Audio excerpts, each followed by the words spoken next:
My name is Diane Kaufman. I'm 66 years old.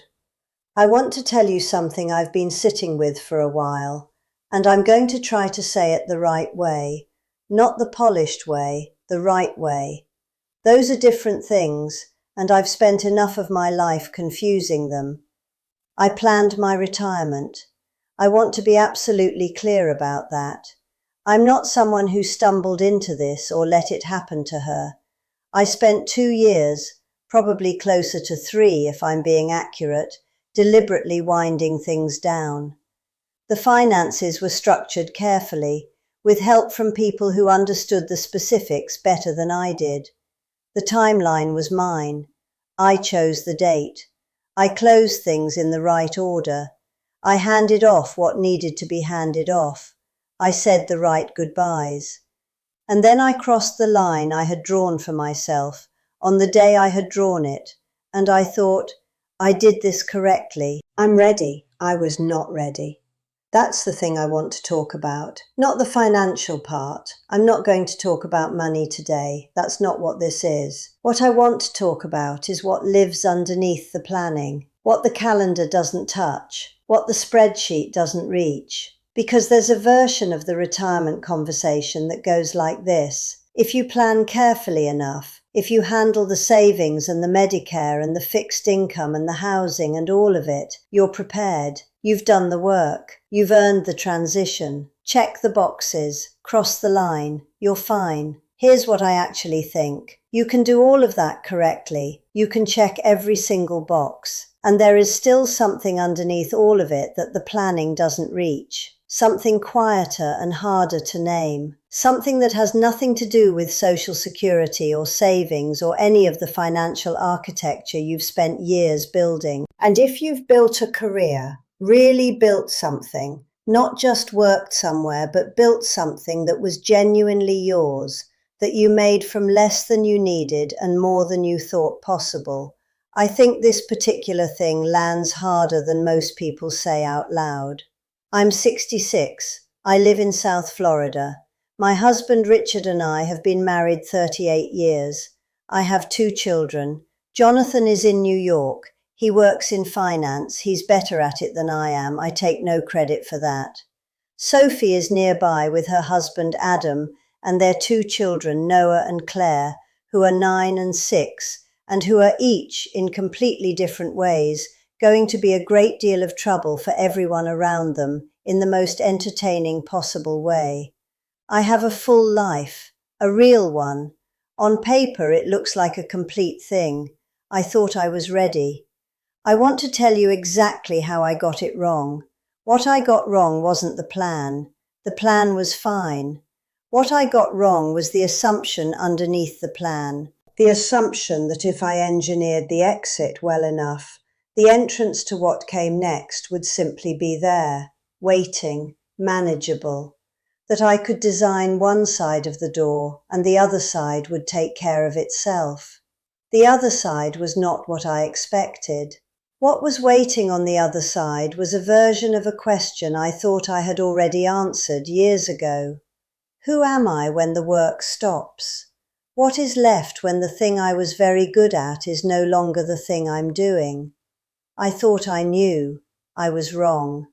And I want to tell you how I found out, and what that actually looked like, because I think the honest version is more useful than the version where I handled it with composure and minimal disruption to my schedule.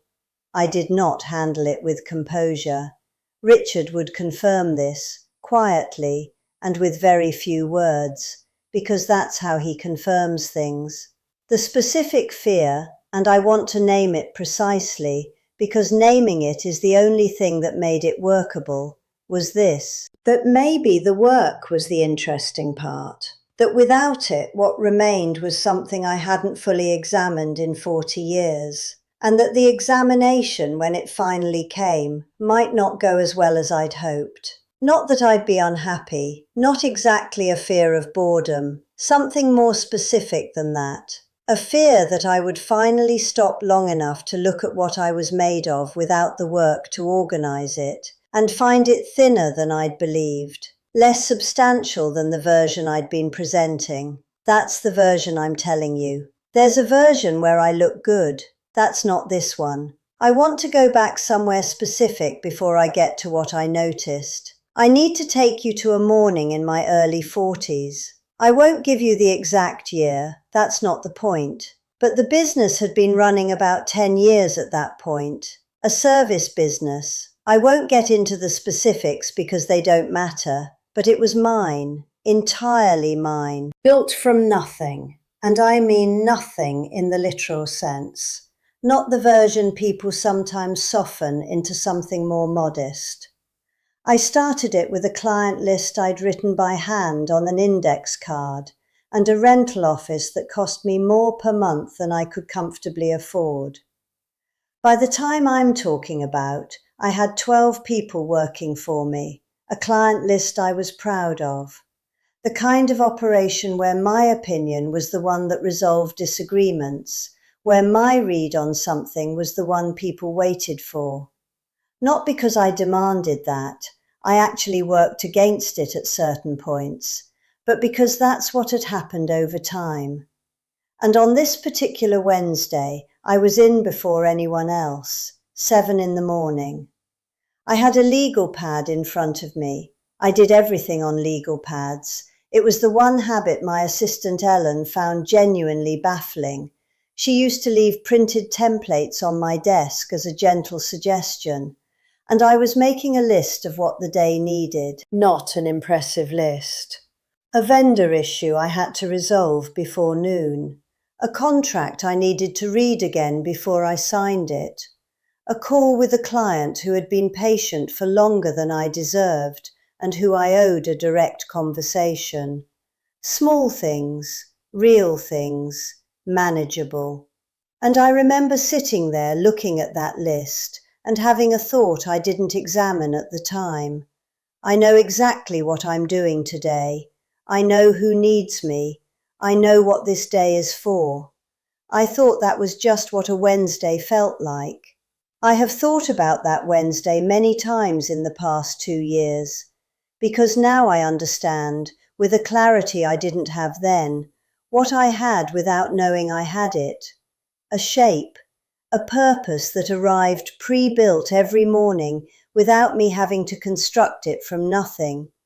A reason to be dressed and present and in motion. A reason that existed independently of my mood, my energy, my sense of whether I felt like providing it. The work gave me that. For 40 years. And I didn't appreciate it, not in any conscious way. I thought it was just the way mornings worked. And then I retired, and I stood in the absence of it, and I finally understood what I'd had by not having it anymore. So, I want to go through some things I noticed after the date I'd been planning for finally arrived. Not tips. I don't have tips. I have things I noticed, in the order I noticed them, and I'll tell you which ones I've made some peace with and which ones I'm still working on. There are 5 of them. The first thing I noticed was that time had changed shape entirely, and I wasn't prepared for how strange that would feel. I don't mean I had too much of it. I mean that the time itself stopped being organized. When you're running something, a business, a department, a team, anything with actual stakes, the day has a structure that arrives already assembled. There's a before noon that functions differently than an afternoon. There are Mondays that carry more weight than Thursdays. There are weeks with urgency and weeks without it, and the distinction matters, and you feel it in your body. A quarter has a narrative arc. I know that sounds like something someone would say at a conference, and you can make fun of me for it, but it's true. There's a beginning and a middle and a build toward an end. There's tension that needs to be resolved. There's something at stake in how the period closes.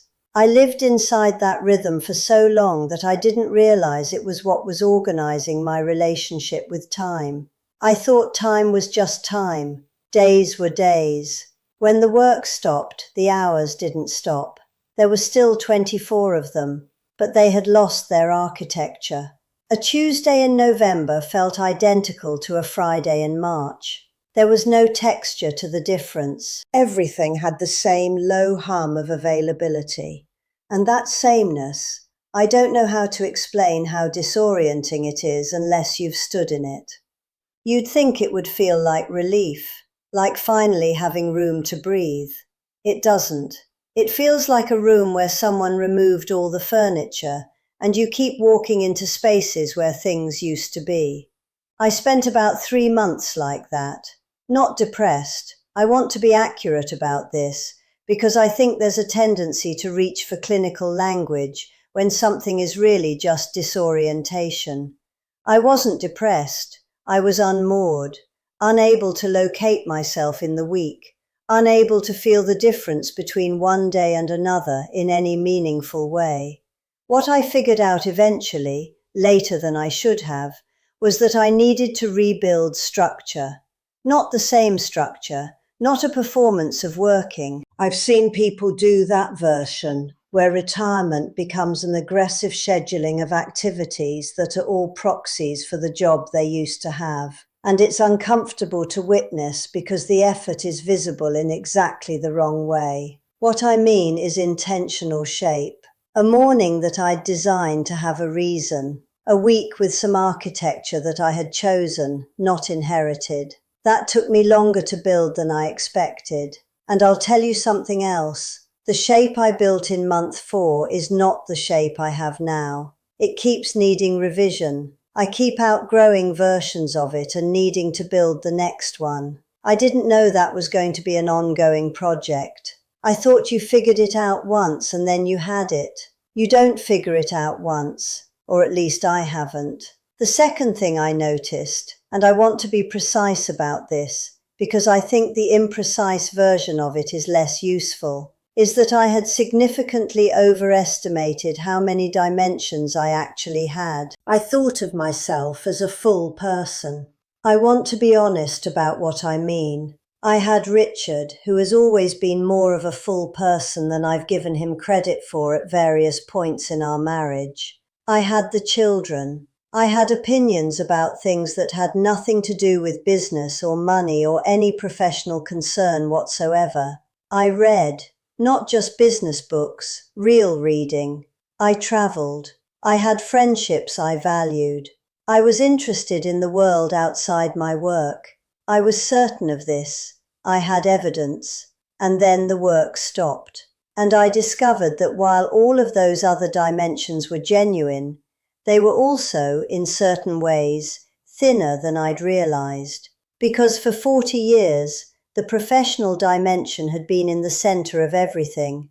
Not crowding out the other things, not exactly, but organizing them. My sense of who I was, my sense of what I contributed, my sense of what the day was about, all of it had been quietly structured around the work being there, in the middle, providing the frame that everything else hung on. When the work stopped, the other parts didn't collapse. I want to be clear about that, but they didn't automatically expand to fill the space either. And the space was considerably larger than I had budgeted for. I felt, I'm going to use the word small, because it's the most honest one available. I felt small. Not devastated, not in crisis, just smaller than I was used to feeling, and smaller than I had expected to feel, in a way I hadn't prepared for, because I had been so certain it wouldn't happen to me specifically. I had spent 4 decades being someone that rooms paid attention to, and I was not prepared for the rooms to stop. There's a version of this story where I'm too self-aware for that to happen, where I'd done enough inner work, whatever that means, to move through this without the particular embarrassment of realizing that more of your identity was professional than you'd admitted. I find that version very appealing. I wish it were the true one. It isn't. Sophie, my daughter, said something to me about 7 months in. We were having coffee, just the 2 of us, which doesn't happen as often as I'd like because she's building her own thing building, and she's in that stage where the building is all consuming and time is the thing you never have enough of. She said carefully, "Sophie is careful with me in a way that Jonathan isn't, and I appreciate both approaches for different reasons." She said, "You seem like you're looking for somewhere to put yourself." She was right. I didn't say so immediately, but she was right. And the fact that my 37-year-old daughter identified it before I'd named it myself is something I've thought about more than once. The third thing, and this is where Richard becomes unavoidable, which happens more often than I generally prefer, is that watching someone else do it easily is not a neutral experience. It has its own particular texture, and the texture is not pleasant. Richard retired 3 years before I did. He was fine. And I want you to understand what I mean when I use that word. I don't mean he was pretending. I don't mean he had difficult days that he managed to keep from me, though he's private enough that I wouldn't rule it out entirely. What I mean is that he genuinely, organically, without visible effort or distress, found a rhythm that suited him. He started reading more. He picked up woodworking in the garage, which produces primarily sawdust and a kind of quiet satisfaction that I find completely foreign and also, I'll admit, slightly enviable. He cooked things that took all afternoon. He had long phone calls with people he'd known for decades. He found a pace. The pace suited him. He looked like a man who had closed one chapter properly and opened the next one without making a production of the transition. And I watched this from across the room, sometimes literally across the room, for 3 years, with a feeling I can only describe as admiring irritation. I admired it genuinely. I was also irritated by how naturally it came to him. The combination is not the most flattering emotional state I've ever been in, but it's the accurate one. I kept telling myself, when it's my turn, I'll be able to do that. I'm organized. I'm self-aware. I understand my own psychology better than most people understand theirs. I'll do it right. And then it was my turn, and I couldn't do it. Not the way he did it. And he never offered advice. He never said, "Here's what worked for me," or "Here's what I think you should try," or "I notice you seem to be struggling with this." He gave me room that I didn't know how to ask for, and probably wouldn't have accepted gracefully if he'd offered it explicitly. He said one thing, once, about 4 months in, very quietly in the way he reserves for things he wants to say once and not repeat. He said, "You're not bored. You're lost. Those aren't the same thing." I didn't speak to him for almost 2 hours. Then I walked back into the room and said, "You're right." He nodded, went back to what he was reading. That was the whole conversation. He has a gift for making a point and then letting it sit without needing to win anything from it. It's one of his best qualities, and it has taken me decades to recognize it as a quality rather than an aggravation. He is significantly better at this than I am. I've spent my career being one of the sharper people in most rooms I've walked into, and I'm sitting here telling you plainly that my husband figured out retirement in approximately 6 weeks, and I'm still working on it nearly 2 years in. I think that's worth saying directly, because I suspect I'm not the only one in this situation. I'm just possibly the only one looking into a camera and saying it without softening it first. The fourth thing, and I want to spend some real time here because I think it's the thing that catches the most people, is that I treated the transition as an event when it's actually something much longer and less linear than that. I had a date. I prepared for the date. I crossed the date. And for a few weeks, maybe a month, it felt like a completion, like a door that had opened and then closed behind me, properly, on schedule. And then I realized I'd been thinking about the wrong thing entirely. I'd spent so much energy on ending well, on leaving the professional part of my life in good condition, on the financial structure, on the handoffs, on making sure the things I'd built didn't fall apart when I stepped back from them, that I had done essentially no serious thinking about what came next. Not the logistics of what came next, the actual substance of it, what I was going to build, if anything, what I was going to contribute, even in ways that weren't visible to anyone but me. What would make a day feel like it had been worth the getting up and the getting dressed? I had this moment. I need to tell you about it specifically, because abstractions are less useful than details, and this is a detail I remember very precisely. About 8 months after I retired, a Tuesday afternoon, I'd written something in my calendar weeks earlier, a dinner with an old professional contact, someone I'd known for many years and hadn't seen properly in too long.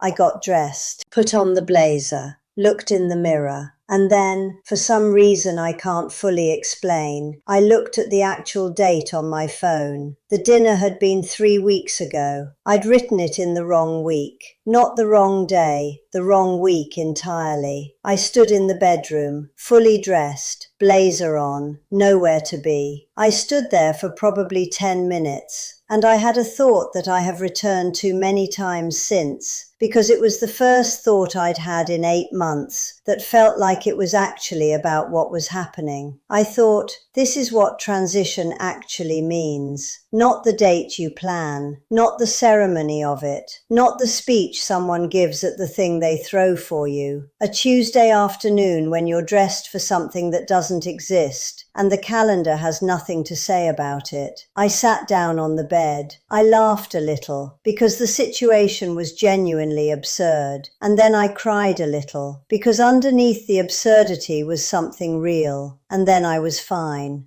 But I was fine differently than I had been before that moment. Something had shifted, not dramatically, not in a way that resolved anything, but in the direction of actual clarity. I understood that I had been thinking of retirement as a door, something you walk through once, and then you're on the other side, and the other side is where you live now. And what I discovered is that it isn't a door. It's more like a renovation. You close on the property on a specific date. That part is real. That part happens in a ceremony with documents. But the work of making it into something that actually fits who you are, something that has the right rooms in the right places for the person you are now, rather than the person you were at 45, that takes considerably longer. And it requires a completely different skill set than the one that helped you close on the property in the first place. All of my professional capabilities, building things, solving problems, understanding how to move people and organizations from one condition to a better one, none of it prepared me for the specific work of figuring out what you're for when nobody is waiting for your answer. That's a different kind of work. I didn't have the skills for it. I am developing them. That's the most honest sentence I have about where I am right now. The fifth thing, and I'm including this one because I think it's the most quietly important and also the most difficult to say, is that I had to grieve the work. And I hadn't expected to need to do that. I want to be careful here, because grief is a word that carries a lot of weight, and I don't want to use it carelessly. I'm not comparing what I felt to the losses that actually constitute grief in the serious sense. What I mean is something more specific. There is a mourning that happens when you walk away from something you were genuinely good at, something you built, something that was yours. And nobody warned me about it. Or perhaps they tried to warn me, and I filed it under things that happen to other people. When I sold my first business, this was in my 40s, I thought I was ready. I had chosen to sell. The terms were good, the timing was right. It was entirely my decision. And for about 3 weeks after the close, I felt a kind of lightness that I can only describe as the specific relief of putting down something heavy. And then the lightness faded. And what replaced it was something quieter and harder to name. Not regret, not grief exactly, something in between. The feeling of standing in a room after everyone has left and realizing the room was yours and now it isn't. That you made that choice and it was the right choice and the room still isn't yours anymore.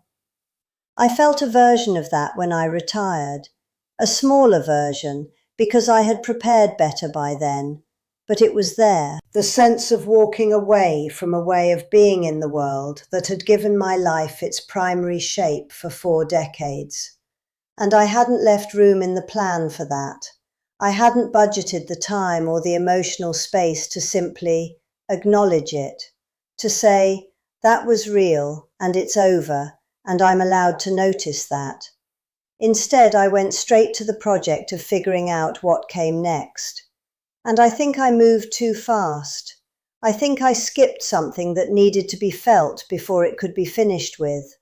My grandmother, her name was Esther, she came to this country with a suitcase and a very specific set of opinions about how a woman should carry herself. My grandmother used to say that you can't run away from something if you haven't stood still long enough to see what it is. She said it in the context of something else entirely, but I've thought about it often in the past 2 years. I didn't stand still long enough. I'm making up for it now. Better late than not. I'm in a different place than I was 2 years ago. I want to be honest about what that means. I'm not going to describe it as resolved. I'm not going to describe it as peaceful in the way Richard's peace looks from across the room. That may not be available to me, or may take longer to arrive, and I've decided to stop measuring myself against his timeline.